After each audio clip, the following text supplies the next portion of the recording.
The news broke last Tuesday that Google had demonetized both The Federalist and Zero Hedge for posting racist and conspiracy theory articles. NBC News was actually the first to report it, and it came via NBC's new verification center. That sounds creepy. I don't know if Winston Smith works there, but the NBC reporter with their verification center proudly bragged, thanks to the collaboration of some outside entities, those evil far-right sites are now getting justice through Google. Wow.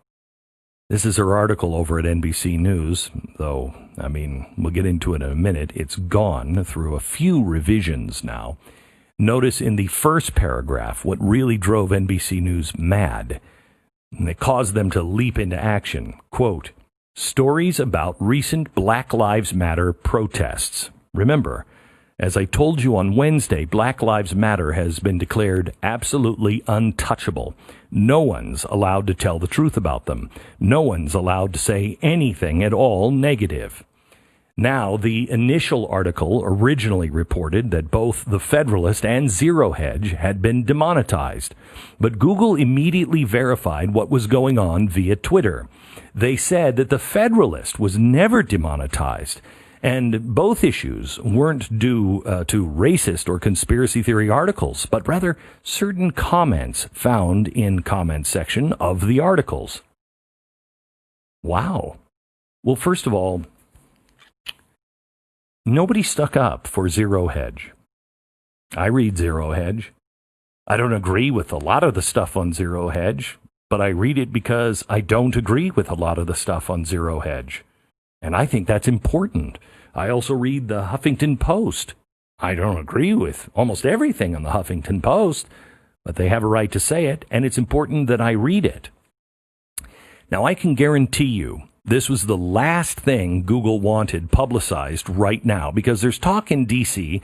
of taking a look at Section 230 protections that companies like Google currently enjoy. They're classified as a platform and thus are not liable for what's published on their sites.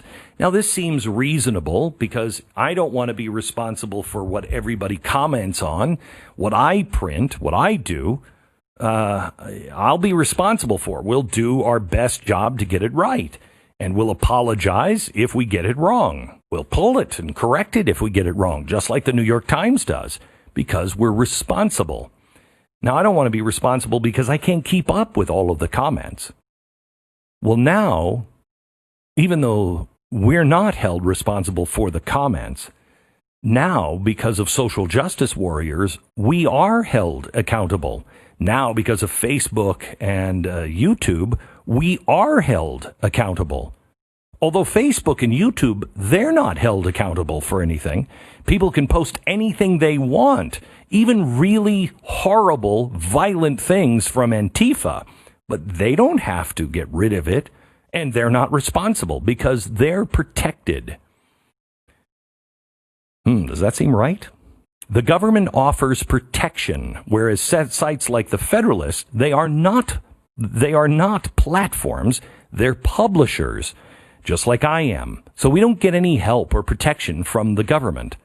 So this case puts on display, right for the entire world to see, the ridiculous power that companies like Google and Facebook have. They have the ability to act as publishers while maintaining platform protections.